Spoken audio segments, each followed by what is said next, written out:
With each new deer season comes that unquenchable anticipation of what lies ahead. Thoughts on how it's gonna go down, will it go down, where am I gonna hunt, and what buck or bucks are at the top of the so-called hit list start running through the mind. As you start making that year's hit list, you gotta look back at the prior year's list of survivors, and well, sometimes it seems like you're starting from scratch. In 2020, we saw a lot of great area deer get taken out of the herd. Obviously, I was fortunate enough to shoot the biggest buck that I'll likely ever have the privilege to hunt. And after that, there was UPC, a 6.5-year-old giant that I personally had 3 years of history with and almost got killed in 2019. He dead. Then there was Teapot, dead. A hammer of an 8-point in Minute Bull, also dead. Another stud of an 8 with 5.5-year-old high racker, yep, he dead too. And they of course weren't the only ones to end up on walls and inside of freezers. I had but one potential buck show up during the summer and I didn't really recognize him. So that meant October was gonna be spent chasing does with the recurve and trying to find a buck to pursue. When it came to chasing does with the recurve, wouldn't you know it, every single time out, the only thing that I had close enough had tiny little antlers on its head. As mid-October started creeping in, I went through the normal routine. Got the decoy washed down, broke out the rattling antlers, started to focus on the pre-rut plans and what trees I wanted to spend time in. But of course, Mother Nature had other plans. Well, friends, I wish I could say this is a duck hunt. I really wish I could say it's a duck hunt. It is not. I am on a trail camera rescue mission. Over the last 3 weeks here in Northwest Ohio, we have had a ton of rain. About 3 weeks ago, we had 6 inches, which is more than you want over the course of 2 months. I got my food plots in perfectly in early August, and then in September, it went dry. And I mean dry, dry, dry. End of September, maybe it was even early October, we get that 6-inch rain, and it's been wet since. Another 1.5 inches shortly thereafter that 6 inches. The ground was super saturated, and last night we get another 3 inches. We were only supposed to get about 1, and we got 3. And this right here behind me is a food plot, believe it or not. And it actually will probably be okay. Hopefully the water goes down within the next 12 hours or so, and I can see my trail camera right there. My beloved Spartan camera barely survived. But I'm pretty sure with all the water laying in the fields that this water's gonna come up another, who knows how far, 3 feet, 4 feet, I don't know. And that trail camera would be toast for sure. Mosquitoes are awful. I've never seen them this bad in October, ever. They weren't this bad this past turkey season in May, but they bad now. Y'all know that scene in Forrest Gump where he talks about the little bitty stinging rain, the big old fat rain, sideways rain, and he even talks about that rain that seems to come from underneath. Yep, it was pretty much like that. A normal year might see farmers on the back side of harvest come that first week in November, but with the massive amount of rain we had in October, it was pretty evident that was not going to be the case. And as the old saying goes, if you can't beat them, you gotta join them. With the amount of corn and grain crops that we have up right now, these deer are really kind of sticking into the corn. And so I set up in this standing cornfield here. I've got at least yesterday morning, spotted a real good one back in this corner now. Who knows where he is? He could be chasing does 2 miles from here, but thought I'd give it a shot. We'll see. Sun's just cracking that horizon. I'm gonna get to cracking the antlers together and see if we can't rustle something up. I'm on the deck along with Big Poppy. Here we go.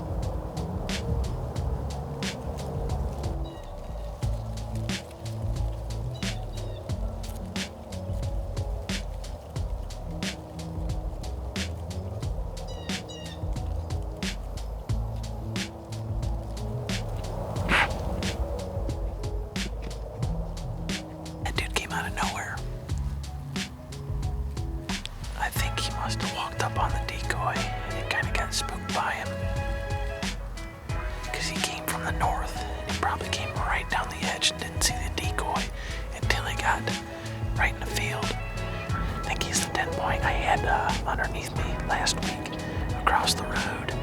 I think I'm gonna go ahead, tear down, and roll on out of here. Good encounter. And that's how I spent the last week of October and the first couple days of November. My favorite time to be in a tree stand, and I'm hopping around as if I'm playing my own little game of Children of the Corn. Heck, even when I could get into a stand, it required waders just across the creek. Having only seen one mature buck while scouting, and not really having anything going on the trail cameras, it was pretty evident that I was just going to have to base my hunts on past experiences and start hunting the does where they usually like to hang out. Little doe in the field. Where's our dancing partner?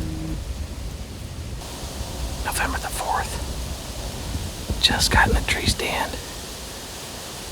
And there is a doe that is bedded out there in the beans about roughly 200 yards. Don't know if she has a suitor with her. Hard saying at this point, but set up in the coffin corner. Again this evening, this is the second time I've hunted it. The first time, this is different than the first time in that I have the decoy on the deck. Big Poppy made the trip in with me. We're gonna shake, rattle, and roll a little bit. 2 nights ago, I hunted on the other side of this little finger section. Had a pretty nice 8 point, probably 135, 140 inches maybe. I think he's probably a 4-year-old. Probably a good one to shoot. Being that if he's 4, he's probably only gonna ever be an 8 point. But he came in just a little too dark, and I'm not sure that I'm just ready to shoot him yet. But anyways, it's the rut. I'm in the tree. Let's do this thing.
hope I don't regret that.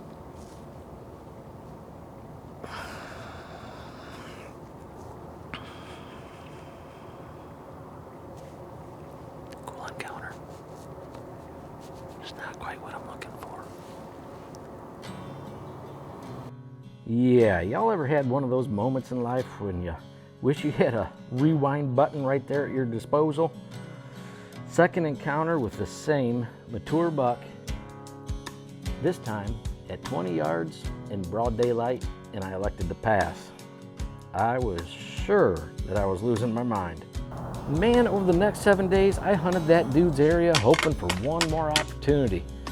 And all I could rustle up were young bucks. Finally, November the 11th, I'm back in yet another cornfield on a nasty night with wind, rain, and grapple pelting. Going from nasty to nastier. Right after the last camera light, I spot a good one pushing does. It ain't over yet. 4 days later, after another low pressure system dropped some rain, we headed back to that same cornfield to see if we could get a little bit closer look at him. All set up on November the 15th now, and it's a little bit breezy, definitely chilly, and we are still looking to fill a buck tag. I've got my boy Jarrett. He's actually in a row ahead of me. We've got the decoy on the deck, and we're looking for crown and goke. I know he's been frequenting the area. He's got plenty of does to hang around, standing corn to hang in, and we're just looking for a little bit of luck.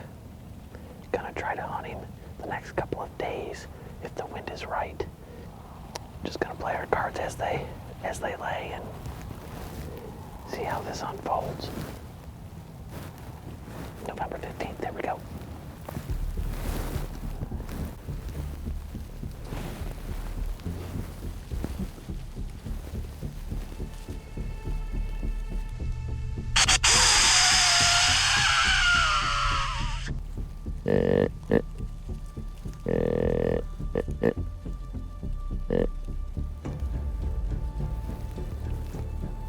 Go back in.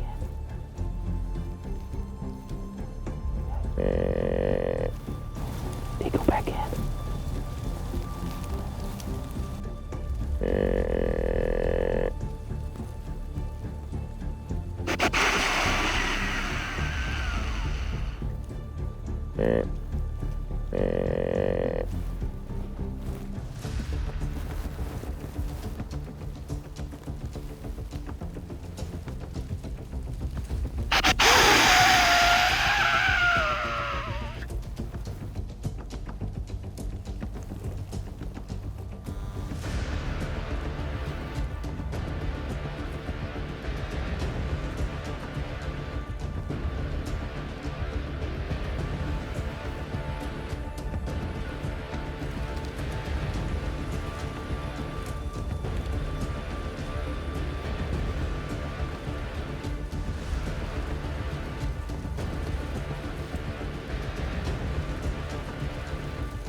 Guys, it is now about 10 o'clock, and it's been an hour or so since we've seen crown and goke.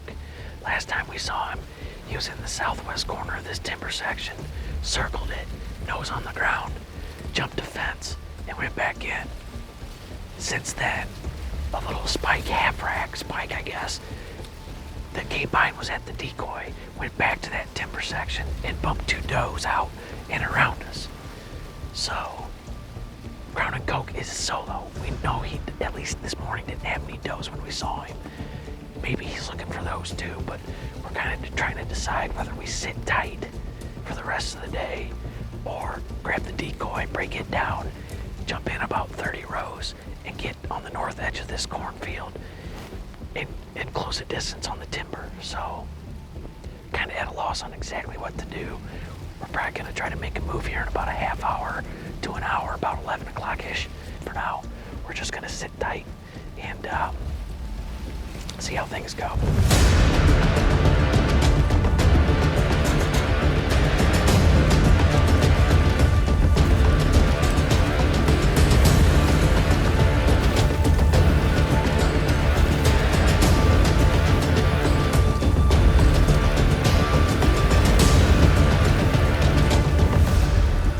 You ready?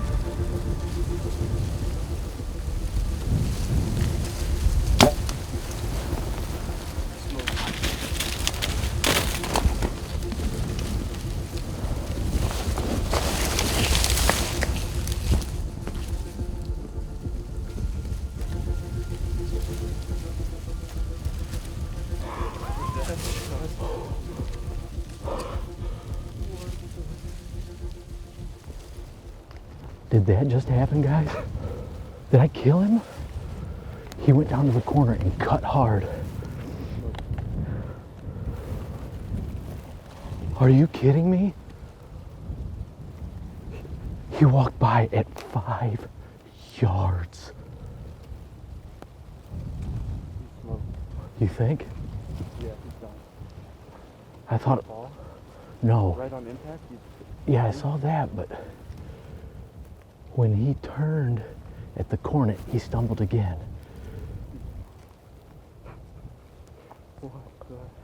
That's unbelievable. Guys, we saw him twice this morning, and we had a spike walk by at,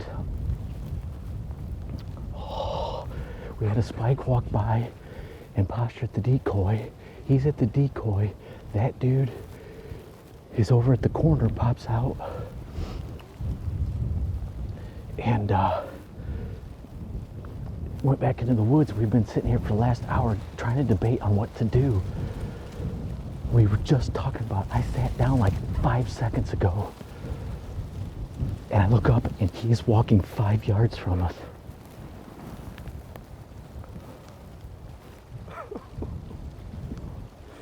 I'm shaking, dude. He was all bristled up. Did you see that? Yeah, I had to get my bow and bring it up over the corn and then stand up because he went past my shooting lanes. I don't know, he was quartering real hard and I tried to tuck it in. I don't know, man. I got some of it.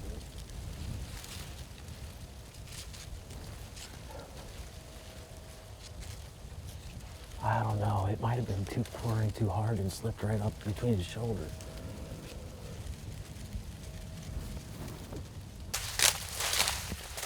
That dude walked. I don't even know if he was 5 yards.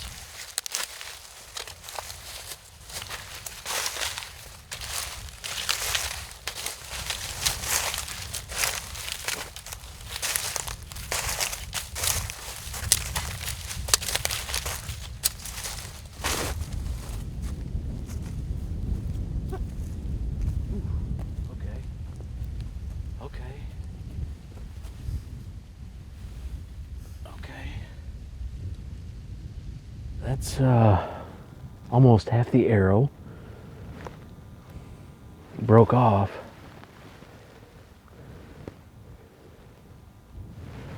So I didn't get a pass through, which I would expect not to. With that angle, I would think I hit the opposite shoulder.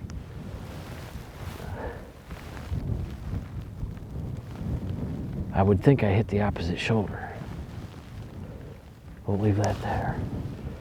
That was crazy. We're set up in that standing cornfield right over there. And we had that little spiker. We saw plenty of deer this morning. And we saw the right deer several times. And we were just thinking about making a move, and here he comes. Big Poppy, you the man, brother. I've had a lot of fun and a lot of success over that decoy, and I'm hoping right now, I'm hopeful it's another successful trip for Big Poppy into the field, but I don't know. Now we got to get to do some tracking. So It's been about an hour since I hit Crown and Coke. And to be frank, I'm not feeling as good as I was at impact. We followed his track right down the corn and only found a few specks of blood. He was quartering pretty hard, but I've got 9-10 inches of arrow plus the broadhead in him, still in him as far as I know, but we should have found more signs. So we're gonna get out of here. We're gonna pack up, back out. I already called my buddy Scott. He's gonna bring up his bloodhound Dixie. I would have thought we could have found more blood, so I think we're gonna call the dog. They won't be here for another 2 hours or so, and then hopefully we'll be back, and hopefully we'll be doing a recovery. So we are walking back. We got Dixie the dog here. We went home, looked at the video. I don't know, thinking behind the front shoulder for sure, but man, we didn't have much blood to go on, so when in doubt, back out for a little bit. Hopefully Dixie dog can find it.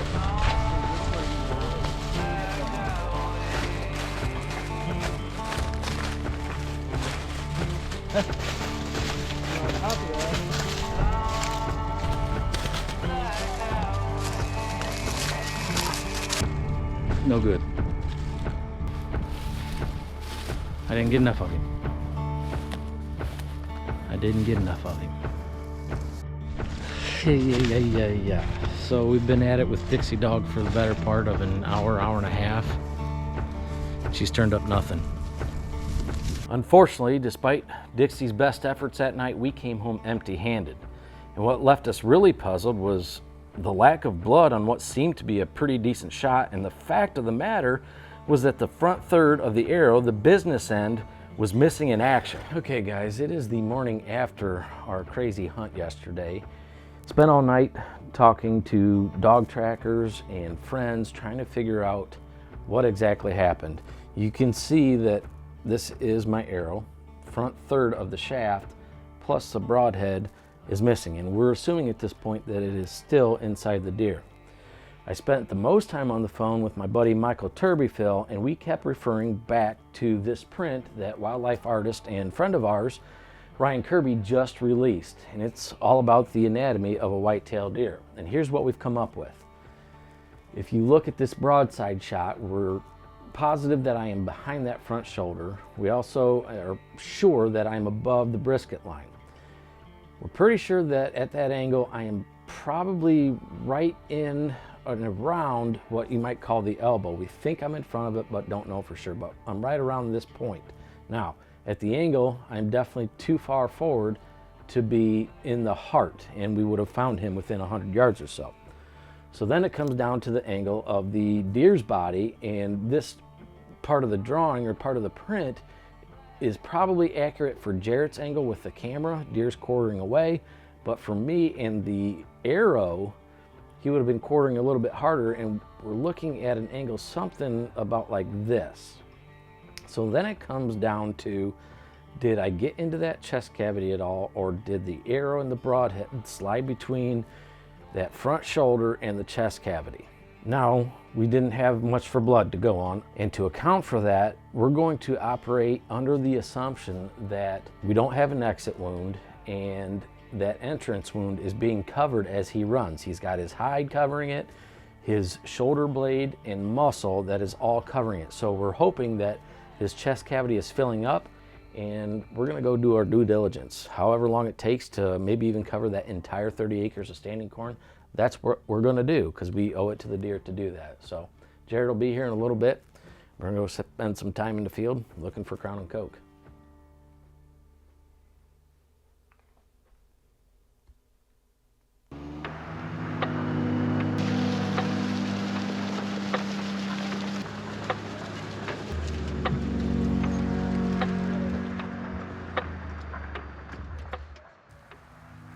Kind of losing hope. We have come all of 30 or 40 yards in the last 45 minutes. It has been worse than a needle in a haystack, it feels like, and we've got blood to right here. and then we totally lose it. Been marking it with my hat and Jarrett's hat, but we've got 5 or 6 drops right on this clump of corn stalks where he jumps, what, 2 rows? Last blood was there and then 1 spot here. So we know he's hit on the right side. If you drop 1 spot here, he should, I think, continue down one of these rows. There's a faint print right here. I guess we'll walk in there 5 or 10 yards and I don't know, see if we can find something. Yeah. Yeah.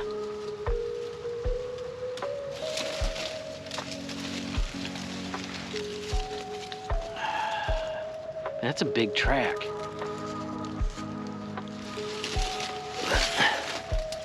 Oh, Jarrett. Got blood? I don't know. Is that blood right there? I think so.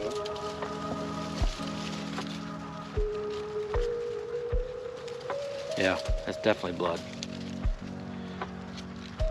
That's his track.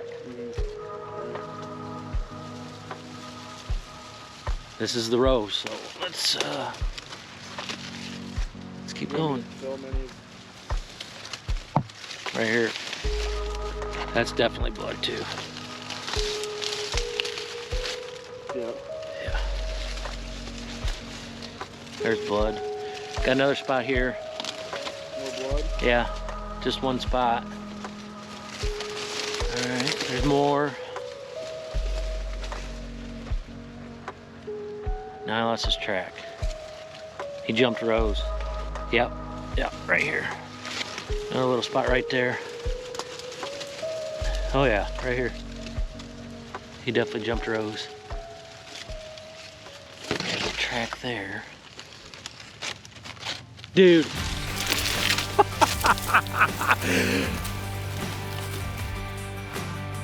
We did it, buddy. Are you kidding me?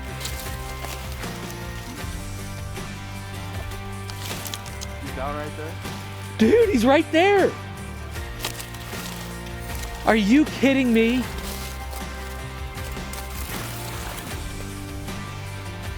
Oh boy. Are you kidding me?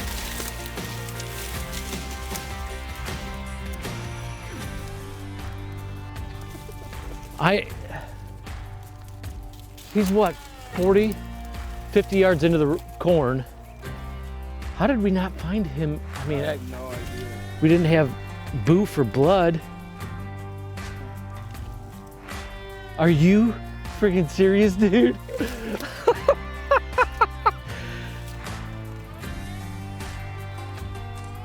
I'm floored.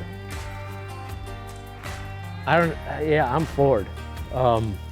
Guys, yeah, I'm at a loss. I think Jarrett too, had all but given up hope of finding him. We came back this morning and searched for 45 minutes and found 1 speck. 1 speck that led us to just a couple more specks.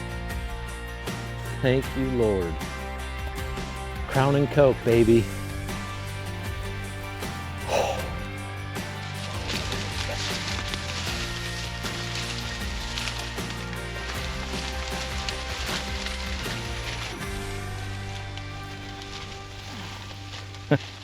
This dude has got holes and punches and pus and another one right there by his eye. He must be one heck of a fighter, the prize fighter of the area, I guess. I don't know, but this is Crown and Coke. He gets his name from last year. He had 1 sweet side, that's the Coke side, and 1 sour side, kind of like Crown whiskey. Last year, he had a nice 5-point side on the right, and then the left was just a spike with 2 or 3 sticker points. And when he started showing up on camera, I wasn't sure this year if it was him. That 5-point side just looked exactly like him last year, and he grew this normal side. So I don't know if he was injured the year prior to that. hard telling, but what a hunt we had yesterday. It was madness. It was madness. And the last 24 hours have been excruciating. You know how it is. Those of you who have been there before, you put a marginal shot on a deer, which does not feel good, and you do everything in your power to find it. We were on our hands and knees this morning trying to find any sign, and we just, by the grace of God, found one speck. And then we found where he went into the corn, and from there he only went about 40 yards, but very blessed. Thank you, Lord. You know, it's funny. These days we got GPS mapping, wireless trail cameras, apps that tell us the wind direction, what the best days are to hunt. But despite all that new fandangled technology, there's absolutely no substitute for real-world hands-on experience.